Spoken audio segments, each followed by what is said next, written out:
Selamat siang pemirsa, Special Talks kembali membersamai Anda tentunya di Agropolitan Televisi. Dan selama 60 menit ke depan kita akan berbincang dengan narasumber yang luar biasa tentunya bersama saya Anggun Khofifah. Pemirsa, kita berbicara terkait Indonesia sebagai negara demokrasi. Tentunya kita sebagai masyarakat Indonesia, khususnya anak muda, seharusnya memaknai demokrasi bukan hanya sekadar seremonial saat pemilu saja, namun harus mengimplementasikan nilai-nilai dari demokrasi itu sendiri.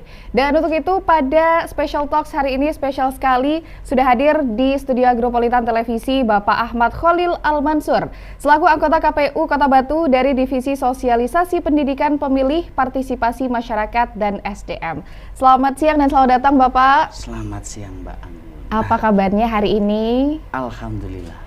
Alhamdulillah, sehat ya? Alhamdulillah sehat Mbak. Oke baik Bapak, kalau ini kita langsung saja ngobrol yang santai. Kita ingin pemirsa di luar sana juga bisa mendengarkan kita dengan lebih santai gitu ya Pak ya? Betul. Kalau kita biasanya ngomong terkait dengan demokrasi, terkait dengan politik, itu adalah hal yang tabu gitu. Apalagi anak-anak muda gitu Pak ya. Saya selaku generasi muda juga merasa bahwa ngapain sih politik-politikan gitu? Apa sih dampaknya? Demokrasi itu apa dampaknya untuk keseharian kita gitu. Nah, mungkin boleh dari sudut pandang KPU itu sendiri. Seperti apa sih pentingnya demokrasi untuk kehidupan bermasyarakat kita? Oke, terima kasih Mbak Indah. Selamat siang untuk teman-teman pemilih se-Kota Batu tentunya Mbak ya. Jadi sebelum kita membahas panjang lebar terkait demokrasi, mungkin kita perlu sadar dulu. Jadi sebenarnya apa yang terjadi di kehidupan kita sehari-hari itu Mbak, itu sudah politik Mbak. Betul sekali. Contoh, mungkin Mbaknya di ATV ini ya. Ya. Jadi di ATV ini, kadang kan ada pikirannya Mbaknya ya mungkin ya. Ya apa carane gaji kundang munggah. Waduh. Itu kalau bahasa simpelnya ya. Iya. Gimana cara gaji saya naik? Itu pasti kita harus melakukan pendekatan-pendekatan politik terhadap atasan kita. Ya secaranya enggak tahu saya seperti apa. Intinya apapun yang kita lakukan, bahkan sebagai kita masih kecil aja ya, kita anak TK, kita SD, itu kita sudah disuguhi yang namanya politik. Ya apa caranya kita dapat uang saku lebih? Anak kecil ngerayu orang tuanya, itu politik. SD, gimana caranya kita bisa dibelikan sepeda? Kita dituntut untuk menggunakan teknik-teknik politik. Jadi dari kita kecil aja kita sudah diajari politik karena memang bisa dibilang seluruh aspek kehidupan kita itu membutuhkan yang namanya politik. Tinggal kita nanti mengimplementasikan untuk demokrasi ke depannya, seperti itu sih. Nah, tadi sudah dijelaskan ya bagaimana sebetulnya kita hidup berdampingan dengan politik gitu. Hanya saja mungkin labelnya bukan politik Pak, itu mungkin hanya ngobrol biasa. Padahal dalam obrolan itu ada politiknya. Betul, seperti itu ya Pak ya. Nah, kemudian dari mungkin anak-anak muda yang skeptis gitu ya Pak terhadap politik, terhadap demokrasi yang ada di Indonesia. Bagaimana dari KPU sendiri untuk meyakinkan gitu bahwa pemilih-pemilih ini memegang peranan besar untuk keberlangsungan demokrasi yang ada di Indonesia. Oke. Ya, jadi salah satu tugas kita, kebetulan di KPU ini ada beberapa divisi. Kebetulan saya sendiri pemangku dari Divisi Sosialisasi Pendidikan Pemilih atau Sosdiklih, Parmas, Partisipasi Masyarakat dan SDM. Di situ tugas kami yaitu memberikan edukasi bahwa pentingnya berdemokrasi kepada anak-anak muda yang nantinya akan menjadi pemilih pemula lah ya. Contoh saat ini anak-anak SMP kelas 3 itu nanti di tahun 2029 itu insya Allah sudah masuk sebagai pemilih pemula Mbak. Jadi tugas kami dari KPU Kota Batu ini gimana ya, kita memberikan edukasi salah satunya gini, anak-anak SMP, SMA juga, bahkan mahasiswa, kadang pola pikirnya mungkin seperti yang Mbak Anggun bilang tadi ya kan, apa sih politik, ya kan, itu dia. Apa sih pentingnya politik, toh suara saya satu, emang pengaruh gitu. Kembali, seumpama seluruh rakyat Indonesia pola pikirnya seperti itu, nggak jalan. Nggak jalan politiknya. Jadi gini, mungkin yang pertama yang kita tekankan gini, kita sebagai anak muda, saya juga masih muda loh Mbak ya, Iya. saya masih muda. Percaya Pak, saya percaya. Jadi kita sebagai anak muda kita harus melek politik. Karena apa? Satu suara itu sangat penting. Gini, 10 kurang 1 kan ya nggak jadi 10. Betul. 1000 kurang 1 ya nggak jadi 1000. Bahkan perbedaan satu suara itu sangat berpengaruh. Tentunya itu nanti berpengaruh terhadap kebijakan-kebijakan yang terjadi di Indonesia. Contoh, kalau anak muda males ngurusi demokrasi, cuek terhadap demokrasi, maka nanti kita sebagai anak muda yang kalau dibilang anak muda itu kena pengaruh kebijakannya nanti yang paling panjang loh Mbak. Contoh, anak muda tidak mau melek politik. Ketika nanti ada kebijakan-kebijakan yang enggak cocok dengan anak muda, itu pasti mereka baru sadar. Contoh, kita bicara konteks secara umum aja ya. Dulu saat pilpres itu ada 3 calon kan Mbak ya. Betul. Ada 3 calon. Yang satunya kayak presiden yang saat ini Pak Prabowo itu kan saat itu kan yang digaungkan MBG-nya. Betul. Terus mungkin Pak Anies itu Pak Ganjar itu ada pendidikan gratisnya. Betul. Artinya setiap calon presiden saat itu mempunyai program-program tersendiri. Kalau kita sebagai anak muda lebih suka dengan pendidikan gratis ketimbang makan gratis, maka kita akan memilih calon yang punya visi itu. Betul. Kalau kita memilih, iki adikku sekolah mesti keluwen, kan kayak gitu. Berarti kita lebih memilih yang punya visi MBG, salah satunya MBG tadi. Jadi kalau kita ndak mau ngurus hal-hal kayak gitu, nanti jadinya ya mek maidu tok, Pak. Artinya gini, aduh, sekolah gratis tapi keluwen kayak gitu. Aduh, mangan gratis tapi gak kuat bayar sekolah. Karena kita nggak peduli saat pemilihan. Tapi kalau dari awal kita sudah melek politik, artinya kita memilih calon yang mempunyai visi dan misi seperti yang kita inginkan, kita akan merasakan nikmatnya. Kadang kalau yang terjadi di mana ya, di Indonesia itu orang ini sudah menjadi rahasia umum lah Mbak ya. Orang kadang mereka mau memilih kalau ada amplop, bahasanya kan itu sudah rahasia umum ya kan. Betul. Nah, kadang hal-hal semacam itu nantinya akan jadi penyesalan. Contoh, ada pemilihan DPR atau DPRD lah yang kelas kabupaten kota aja. Kita nggak mencari tahu visi misi kedepannya seperti apa. Syukur milih aja. Ternyata ketika calonnya terpilih, itu kebijakan yang dilaksanakan itu berbeda dengan keinginan kita. Itu yang terjadi kan banyak seperti itu. Betul. Itu pasti nyesel. Akhirnya ya seperti itu. Betul sekali Pak, karena banyak sekali juga orang-orang masyarakat di luar sana yang memilih karena ikut-ikutan aja. Betul. Tidak tahu backgroundnya seperti apa. Karena kita semua pasti percaya bahwa setiap calon itu memiliki visi dan misi unggulannya gitu.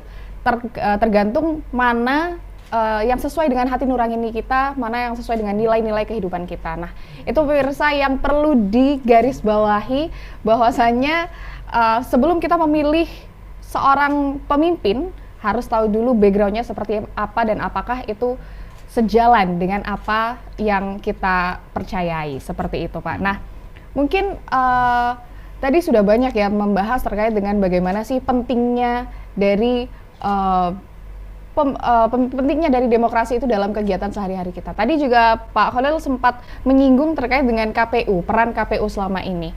Nah, pemirsa di luar sana juga mungkin masih banyak yang bertanya-tanya, KPU ini kalau misal nggak lagi pemilu itu ngapain ya Pak ya kerjanya gitu. Nah, boleh Pak dijawab rasa penasaran dari pemirsa yang ada di rumah. Oke, jadi pertanyaan itu nggak hanya timbul dari Mbak Anggun atau pemirsa, bahkan saya dulu sebelum berkecimpung di dunia pemilihan umum ini ya, saya dulu sempat bertanya sebenarnya apa tugas dan fungsi KPU ketika nggak ada pemilihan. Nah, tapi ketika saya masuk di lembaga ini, akhirnya saya tahu, oh seperti ini.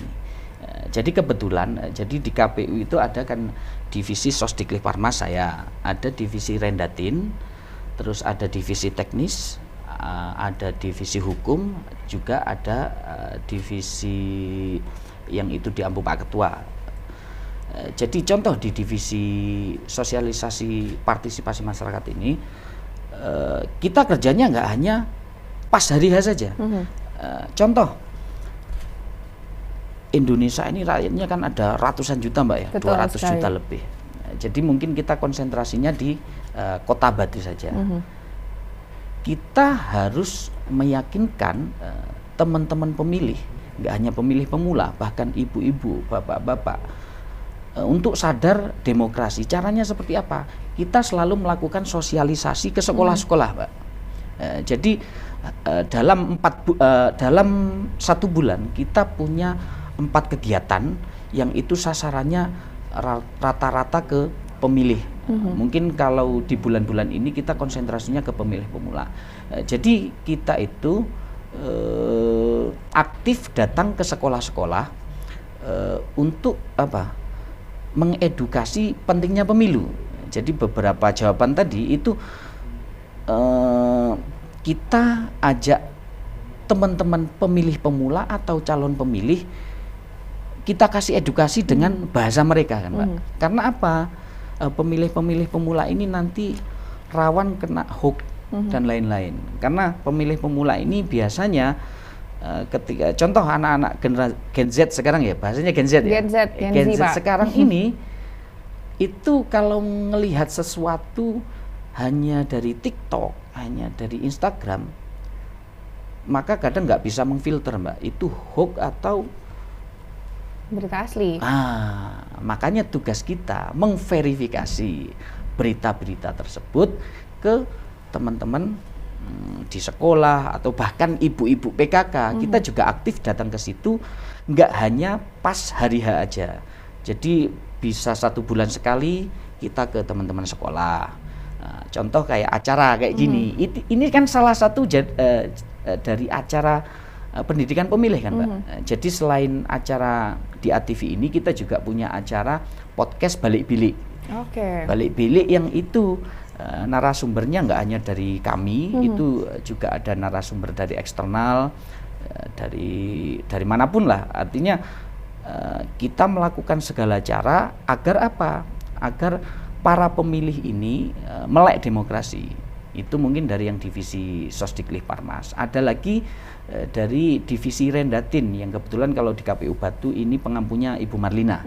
Jadi dari divisi Rendatin itu, contoh hari ini divisi Rendatin ini ada acara rapat koordinasi di Surabaya Mbak hari ini. Itu tujuannya apa?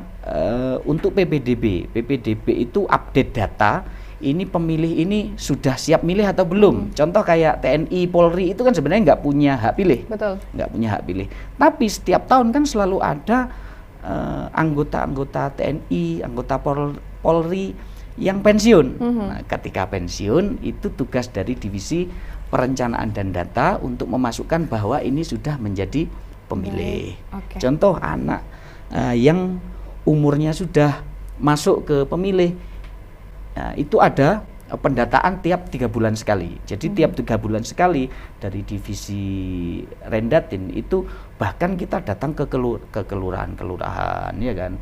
Kita datang ke RW, ke RT. Tujuannya apa? Untuk mendata bahwa ini sudah menjadi pemilih seperti itu. Oke, baik Pak. Nanti kita akan melanjutkan perbincangan kita yang semakin seru ya Pak ya ini. Siap-siap. Dan tentunya pemirsa jangan beranjak dari tempat duduk Anda. Kita akan masih berlanjut di Special Talks. Tetaplah bersama kami.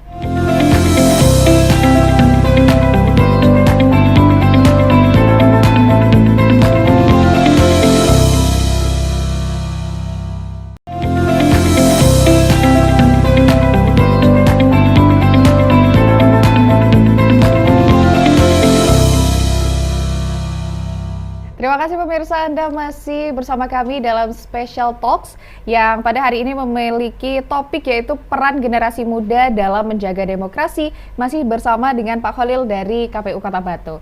Tadi sudah seru sekali Pak, di segmen pertama kita membahas tentang pentingnya demokrasi, kemudian bagaimana politik ini berperan dalam kehidupan kita sehari-hari, dan juga tadi membahas juga terkait dengan pentingnya atau peran KPU ya, meskipun tidak pemilu itu seperti apa. Tadi sudah dijelaskan luar biasa sekali. Kemudian Tadi sempat disinggung di segmen pertama oleh Pak Khalil bahwasannya di tahun 2029 nanti akan banyak sekali pemilih pemula gitu ya Pak ya, akan banyak sekali pemilih pemula. Nah itu sebetulnya bagaimana sih maknanya dengan kondisi tersebut gitu? Bagaimana kalau nanti banyak pemilih pemula, apa artinya gitu Pak? Silakan. Oke. Untuk menghadapi pemilu 2029, jadi mungkin kita pernah mendengar yang namanya Indonesia Emas di 2045. Jadi 2029 ini mungkin step pertama kita untuk menghadapi tantangan Indonesia Emas di 2045. Jadi kalau secara data mungkin di tahun 2029 nanti lebih dari 60% pemilih itu anak muda. Wow. Jadi pesennya mungkin bagi caleg-caleg ke depan ya, dekati anak muda. Gini itu ya. Jadi menghadapi itu sekali lagi kita tekankan. Jadi itu tugas berat bagi kita dari KPU dalam hal ini KPU Kota Batu Mbak ya. Itu tantangan bagi kita untuk mengedukasi, kembali lagi ke edukasi untuk pemilih pemula. Artinya edukasi berhasil atau tidaknya itu mungkin nanti ya kita kurang tahu Mbak ya. Artinya tapi dari KPU sendiri kita sudah berusaha semaksimal mungkin agar anak-anak muda ini yang pasti di tahun 2024-5 bisa jadi anak yang sekarang masih kuliah itu sudah bisa menjadi menteri kan bisa jadi. Betul. Sudah menjadi DPR atau DPRD. Artinya di tahun ini mulai dari 2029 ini peran anak muda itu bisa dibilang lebih gimana ya? Artinya lebih mungkin ke depan aturan kebijakan-kebijakan yang dibuat pemerintah itu lebih fleksibel untuk anak muda. Salah satu fleksibilitasnya mungkin gini, karena itu nanti pengaruh ke partisipasi pemilihnya Mbak. Seperti yang Mbak bilang tadi kan tantangannya untuk mengedukasi anak muda itu kan sulit banget Mbak. Jadi bahkan ketika saya dulu zaman saya masih kuliah Mbak ya, saya itu anti politik. Saya sedikit cerita flashback Mbak ya. Karena kita berbicara tentang anak muda. Ketika saya masih kuliah dulu, saya itu hampir tidak pernah memilih yang namanya DPR, DPRD gitu nggak pilih, karena kebetulan kan domisili saya sama tempat kuliah kan jauh. Artinya saya harus pulang. Ini kita berbicara anak muda. Kadang lapo sih mulai ado-ado gak ngaruh kan. Dan saya yakin yang terjadi saat ini seperti itu.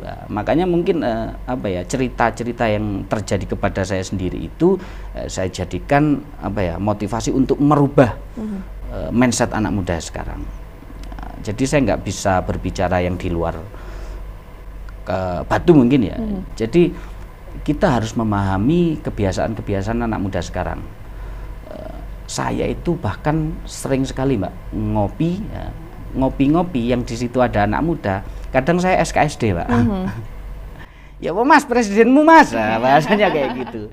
Dari obrolan-obrolan seperti itu, akhirnya mereka tertarik untuk membahas politik.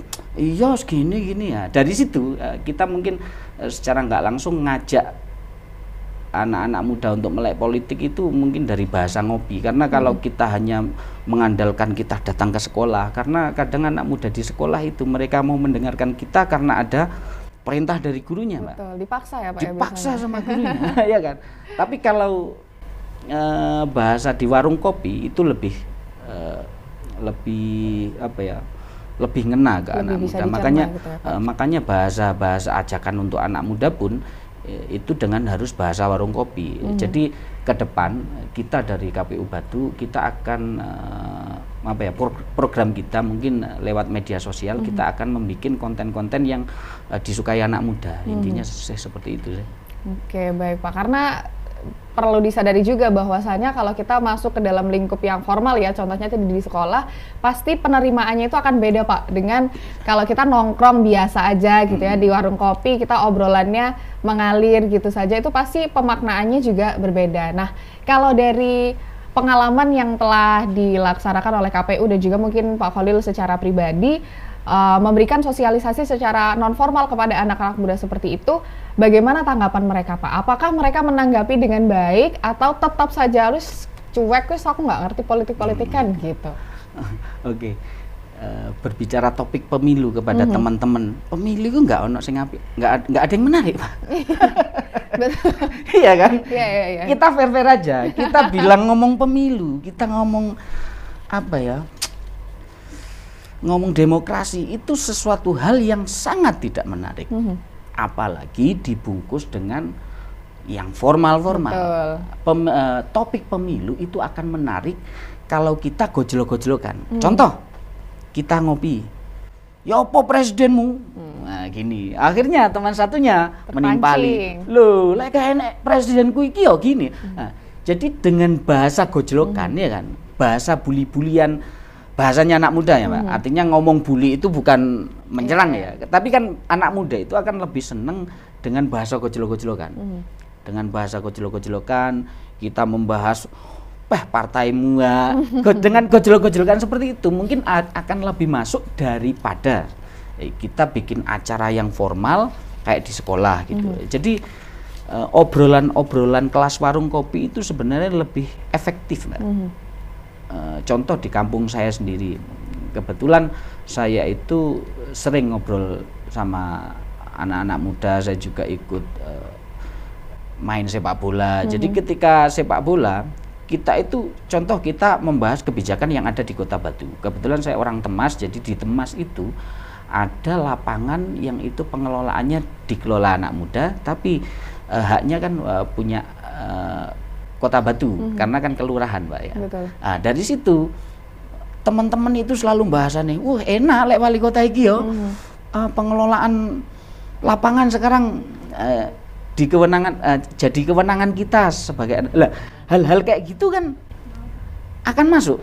Berbeda dengan kita datang ke sekolah. Betul. Kita datang ke ibu-ibu PKK ya kan. Itu intinya sih sosialisasi kita santai aja. Jadi mungkin secara pribadi saya sebagai komisioner di rumah pun saya mencoba untuk sosialisasi dengan cara saya sendiri ya. Ketika saya ada di kantor dengan program sosialisasi yang di sekolah, saya juga akan berperan sebagai komisioner yang memberikan edukasi di sekolah-sekolah. Artinya dimanapun saya berada, saya akan melakukan edukasi terkait pendidikan pemilih. Oke, gitu. Baik, luar biasa.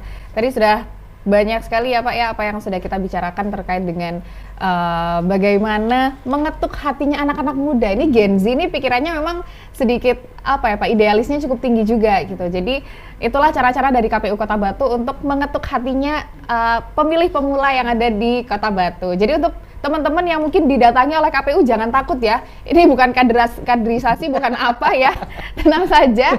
Ini adalah cara dari KPU itu sendiri untuk mensosialisasikan terkait dengan politik dan juga demokrasi untuk nanti pemilu tahun 2029. Dan pemirsa, tetaplah bersama kami, kita masih akan membahas bersama dengan KPU Kota Batu.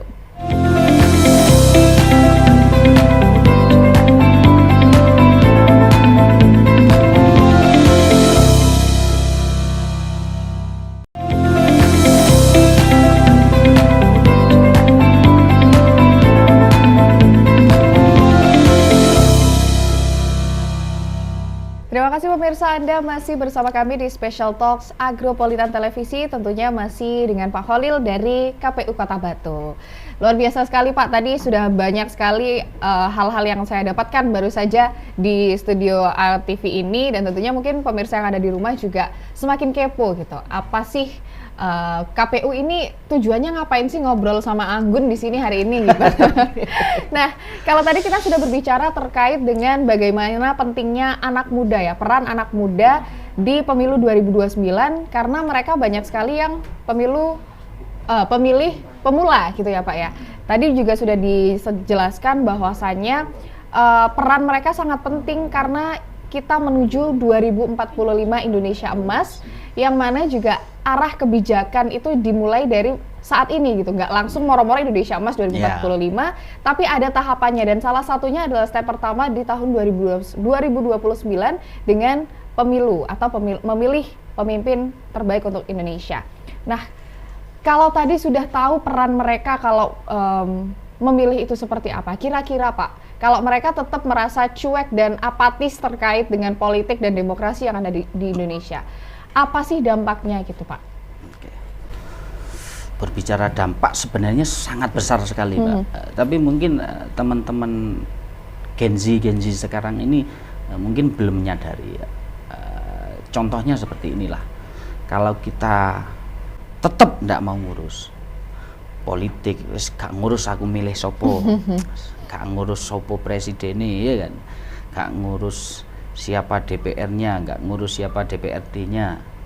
Jadi ketika nanti ada kebijakan dari salah satu calon yang itu nggak cocok dengan kita, contoh kebijakan dari salah satu capres, contoh umpamanya ada 6 capres kita di Indonesia ini, atau berapalah terserah, masing-masing capres mereka punya program andalan, mungkin dari segi pendidikan, terus dari segi UMKM atau apapun lah. Kalau kita sebagai anak muda yang nggak mau ngurus seperti itu, nanti kebijakan-kebijakan itu nantinya berpengaruh ke pendidikan, itu kita nggak akan tahu. Tapi kalau kita benar-benar membaca visi misinya, oh kalau presiden ini nanti saya pilih, nanti kebijakan terkait pendidikan ini seperti ini, oh ini cocok ini untuk keluarga saya, nanti bisa memudahkan orang tua saya, ya kan. Tapi kalau calon satunya kebetulan tidak mempunyai program seperti itu, tapi teman-teman milihnya itu, kan nanti kebijakannya kita nggak merasakan. Jadi manfaat dari kebijakan salah satu capresnya karena kita nggak memilih sampai akhirnya nggak jadi, ya kan, itu kita akan merasakan di situ. Contoh mungkin anak muda yang kuliah lah, kalau zaman dulu itu gelar S1 itu kan sangat prestisnya juga beda. Gelar S1 itu sudah bisa lulus kerja, ya kan. Kalau sekarang kan beda, Mbak. Kalau kebijakan salah satu capres nantinya konsentrasi terkait lapangan pekerjaan atau apapun, dan ketika terpilih programnya benar-benar dikerjakan, itu kalau kita nggak memilih beliau, ya kan ya kita kena imbas dari kebijakan tersebut. Artinya sebenarnya produk-produk politik itu kan banyak sekali, Mbak. Kebijakan dari segi pendidikan, biaya masuk kuliah, itu awalnya sebelum dari pihak kampus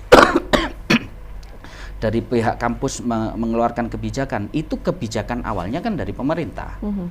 Kalau kita sebagai anak muda nggak mau ngurus hal-hal kayak gitu, ketika tiba-tiba ada kebijakan yang nggak cocok atau merugikan kita, kan ya pasti nyesel. Intinya sih kalau ngomong jangka panjang, pengaruhnya sangat besar, Mbak.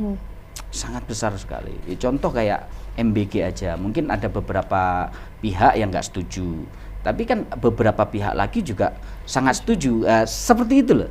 Jadi pihak sini mungkin merasa sangat terbantu dengan adanya MBG, ya kan. Oh, dengan adanya MBG anak saya bisa makan. Tapi pihak satunya lagi mungkin, waduh, MBG anakku kuat mangan, kan kayak gitu. Jadi kebijakan-kebijakan itu kan tergantung kita memilih pemimpin sih, seperti itu. Betul sekali. Karena generasi muda ini juga banyak hobinya ya Pak ya. Maksudnya ada yang suka mungkin idol K-pop atau seperti apa. Nah, bahkan itu juga dampak dari kebijakan pemerintah juga berdampak gitu pada mereka. Betul mungkin sekali. Dengan adanya kebijakan ekspor impornya, dengan adanya kebijakan pajak dari konser itu sendiri, itu juga pengaruh. Jadi pemirsa yang ada di rumah jangan menyepelekan ya terkait dengan memilih pemimpin di masa depan, karena apapun hal yang kita lakukan itu berdampak dari apa yang kita pilih sebelumnya. Seperti itu ya Pak ya. Betul. Dan kalau berbicara terkait dengan era akhir-akhir ini ya Pak ya, mulai dari pemilu tahun 2024 kemarin, peran peran dari sosial media itu sangat-sangat masif. Betul. Sangat-sangat masif. Banyak sekali orang-orang yang memilih karena sosial media gitu, karena ada inilah itulah. Bagaimana Pak dari peran KPU itu sendiri untuk mengurangi atau bahkan menghilangkan provokasi-provokasi yang kurang baik di sosial media supaya generasi muda ini nggak males gitu terhadap politik dan juga memilih yang terbaik? Oke. Kita membahas terkait sosial media, Mbak ya. Jadi sisi positifnya dengan adanya sosial media itu semua orang itu bisa mengeluarkan pendapatnya, Mbak, dan bisa dilihat semua orang. Tapi sisi negatifnya sangat mudah sekali tersebar berita hoax-hoax kayak gitu loh. Jadi kalau SDM kita rendah, ya otomatis kita akan terbawa hoax-hoax tersebut. Jadi gini, pentingnya kita memahami sosial media itu untuk anak muda ini ya. Jadi untuk teman-teman pemilih pemula ini, anak-anak muda ini jangan menjadikan sosial media itu sebagai acuan untuk berita. Artinya apa? Karena semua orang itu bisa bikin bisa bikin berita ngawur apapun di sosial media, kan nggak ada filternya kan, Mbak. Betul. Ya. Nah, makanya sebelum sharing kalau bisa cermati dulu. Kalau bisa cari sumbernya. Contoh semuanya di sosial media ada yang bilang bahwa KPU ini kayak gini, KPU gini. Wah, ini programnya KPU ke depan seperti ini, dan itu lebih ke sisi negatif. Nah, untuk mencari berita ini benar atau enggaknya, datang aja atau buka di websitenya KPU Batu, kan ada juga, ada media sosialnya KPU Batu, itu ada untuk Instagram juga ada, untuk TikTok juga ada. Artinya kalau mau cari informasi apapun terkait pemilihan umum atau demokrasi, bisa langsung ke media sosialnya KPU. Kalau ada waktu bisa buka websitenya KPU. Artinya kita sebagai anak muda jangan tiba-tiba percaya berita yang ada di media sosial. Kalau bisa, kalau ada berita hal-hal tertentu, itu cari sumbernya.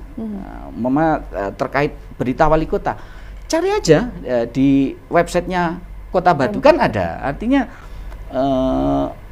kita sebagai anak muda itu harus cermat, kita harus pinter memilih dan memilah lah berita-berita yang muncul, karena kondisi media sosial kita itu saat ini bisa dibilang Indonesia itu netizennya paling cerewet, Mbak. Betul. Iya, Indonesia itu kalau ngomong media sosial netizennya paling cerewet. Kita mungkin di luar politik, Mbak ya, kita contohkan aja untuk ketika kemarin FOMO-nya Timnas itu, Mbak ya. Iya. Jadi ketika salah satu anggota dari Timnas Indonesia ada yang bikin blunder, itu kalau di Indonesia Masya Allah, Mbak, dintek nih ya. Betul. Ya kan, artinya jadi bisa dibilang sebenarnya siap belum siap Indonesia ini. Kebebasan berekspresi seperti ini bisa dibilang siap belum siap. Sudah siap, kadang siap, kadang nggak siap, intinya sih seperti itu. Oke, baik Pak. Jadi memang sebagai pengguna sosial media ya, dari anak-anak muda seperti saya sampai di usia yang sudah dewasa gitu ya, itu harus tetap baik-baik untuk mencermati dan juga memilah dan memilih berita-berita yang ada di sosial media. Apalagi di era banyak artificial intelligence atau AI, itu luar biasa, sangat-sangat menakutkan gitu ya Pak untuk KPU Kota Batu khususnya gitu. Jadi untuk pemirsa yang ada di rumah, tetap bijaklah dalam menggunakan sosial media, ikuti platform-platform dari media-media atau berita-berita yang terverifikasi, yang sudah memang valid. Seperti itu beritanya. Dan kita masih akan berbincang bersama dengan KPU Kota Batu di Special Talks. Tetaplah bersama kami.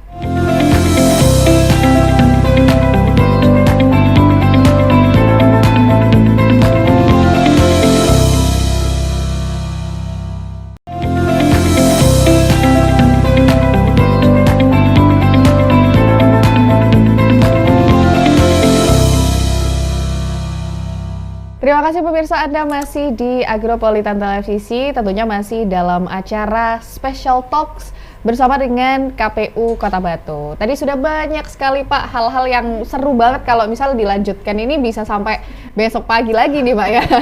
Dan tentunya semoga pemirsa yang ada di rumah juga mendengarkan obrolan kita dengan kepala dingin, kepala terbuka, supaya pesan-pesan yang kita berikan hari ini bisa diterima dengan baik seperti itu. Nah, Bapak, mungkin kalau tadi kita sudah berbicara terkait dengan peran dari anak muda kepada terhadap pemilu 2029 ini. Kemudian sekarang saya kembali bertanya kepada KPU Kota Batu. Komitmen apa dari KPU Kota Batu ini untuk terus mensosialisasikan, untuk terus menyuarakan terkait dengan pemilu tahun 2029? Oke. Jadi komitmen kita salah satunya adalah menjalankan program sosialisasi ke semua pihak. Itu yang pertama. Jadi beberapa pihak itu salah satunya ya pemilih pemula, calon pemilih pemula, dengan kaum marginal, dengan teman-teman kayak anak pang, anak jalanan kayak gitu, Mbak. Dengan ibu-ibu PKK, dengan teman-teman organisasi kayak Ansor, IRM, juga kita sudah berusaha untuk bersosialisasi terkait pendidikan pemilih ke teman-teman itu. Ke depan program-program kita tentunya salah satunya ya acara kita di Talkshow ini kan bertujuan untuk memberikan edukasi ke teman-teman pemilih pemula. Juga beberapa program termasuk podcast yang kita laksanakan di kantor, itu salah satunya adalah program kita untuk berkomitmen menjadikan pemilih-pemilih di Kota Batu ini paham politik, itu sih. Oke, baik. Jadi komitmennya adalah kedepannya tentunya banyak program-program yang dicanangkan oleh KPU Kota Batu, entah itu dengan pemilih pemula ataupun bahkan dengan lansia, dengan pangrok jalanan. Betul, juga tadi disebutkan semua kalangan dari masyarakat yang akan memilih di tahun 2029 nanti akan disosialisasikan, diberikan pemahaman terkait dengan pemilu dengan demokrasi yang sehat seperti itu ya Pak ya. Nah, mungkin boleh Pak pada hari ini khususnya untuk anak-anak muda, harapannya apa untuk anak-anak muda Kota Batu dalam ikut serta gitu, berperan dalam demokrasi, pesta demokrasi di tahun 2029 nanti? Untuk teman-teman pemilih, terutama teman-teman pemilih pemula di Kota Batu ini Mbak ya, jadi cek fakta sebelum percaya, cari informasi sebelum berbagi, verifikasi dulu lah informasinya. Artinya sebagai anak muda kita dituntut untuk melek politik atau melek demokrasi, karena arah kebijakan-kebijakan yang akan terjadi di masa depan itu tentunya dari kita, karena demokrasi itu pemimpinnya adalah rakyat, Mbak. Dan kita sebagai anak muda itu salah satu rakyat. Nah, makanya gunakan hak pilih kita nanti ketika pemilu sebagai tujuan untuk mendapatkan kebijakan-kebijakan yang pro terhadap kita sendiri. Itu aja sih intinya, semangat lah. Intinya jangan termakan dengan hoax ya. Iya, verifikasi sebelum berbagi lah. Betul, karena banyak sekali hoax di media sosial sekarang. Kalau misal kita bersuara di sosial media, ada juga nggak Pak pesan-pesan yang diberikan supaya mungkin kita tidak terlalu vokal itu boleh, sangat-sangat diperbolehkan gitu ya untuk vokal, tapi mungkin yang mengarah ke hate speech atau mengarah ke black campaign seperti itu, mungkin bisa diberikan pesan-pesan? Kadang gini, untuk anak muda, jadi kadang kita harus paham posisi. Kita kalau lagi ngumpul sama teman-teman Mbak, sampean mau pisuh-pisuan, bahasan lek wong Batu ya. Sampean mau pisuh-pisuan, mau amu-amuan, itu bebas. Tapi ketika itu ada kamera, hati-hati. Ada kamera, hati-hati. Bisa jadi obrolan kita dengan teman paling dekat dengan kita, kalau nanti akhirnya di kamera, akhirnya diupload, waduh, dawa urusannya Pak. Artinya sebagai anak muda kita harus paham di mana kita harus bersikap ketika kita ngobrol dengan teman-teman kita ya bahasa obrolan seenak mungkin ya kan. Tapi ketika bermain-main dengan kamera sekarang itu berbahaya sekali. Jadi kita harus dituntut untuk bijak, kita paham posisi, jangan apa-apa sedikit upload. Kalau hal-hal nggak penting kayaknya nggak perlu diupload, mending joget-joget aja di TikTok kan. Kalau anak muda sekarang genzi-genzi kan gitu. Jadi yang FYP itu malah yang joget-joget. Intinya saya dinikmati aja masa-masa mudanya. Pokok jangan, hati-hatilah kalau kita berurusan sama media sosial, karena sedikit kesalahan itu panjang urusannya. Itu betul sekali. Bukan hanya kamera ya Pak ya, tapi jari-jarinya ini juga harus betul direm sekali gitu. Jari-jari. Karena salah ngomong sedikit itu akan apa ya, sudah di screenshot sama orang, sudah masuk bisa UIT langsung nanti. Iya, meskipun sudah dihapus atau apa tetap saja akan abadi di sosial media selama-lamanya. Baik Pak, untuk itu boleh memberikan closing statement-nya sebelum kita menutup perbincangan kita pada siang hari ini. Oke, terima kasih. Di sini untuk teman-teman pemilih, terutama pemilih pemula, saya selaku pemangku divisi sosialisasi pendidikan pemilih dan partisipasi masyarakat, pesan saya untuk anak muda, nikmati hidup, jadikan kegiatan-kegiatan kalian itu bermanfaat, belajar demokrasi, apapun itu kondisinya, apapun itu yang terjadi, tingkah laku kalian sehari-hari itu ada hubungannya dengan politik. Makanya belajarlah politik sejak dini, seperti itu. Baik, terima kasih Pak Khalil dan juga pemirsa yang ada di rumah. Dialektika terkait dengan politik ini sangat-sangat sering dianggap tabu oleh masyarakat umum di luar sana. Nah, dengan hadirnya KPU Kota Batu di Agropolitan Televisi hari ini adalah salah satu bukti nyata bahwasanya demokrasi dan juga politik itu adalah hal yang berdampingan dalam kehidupan kita sehari-hari. Untuk itu bijaklah dalam memilih nantinya di pemilu 2029 dan tentunya bijaklah untuk menyaring informasi yang ada di sosial media. Saya Anggun Khafifah mengucapkan terima kasih juga Pak Khalil, terima kasih hadirnya di Agropolitan Televisi. Semoga memberikan berkah bagi masyarakat di luar sana dan memberikan edukasi yang baik gitu, memberikan dampak positif bagi masyarakat khususnya pemilih pemula yang ada di Kota Batu. Saya Anggun Khafifah mewakili seluruh kru yang bertugas mengucapkan terima kasih atas kebersamaan Anda dan sampai jumpa.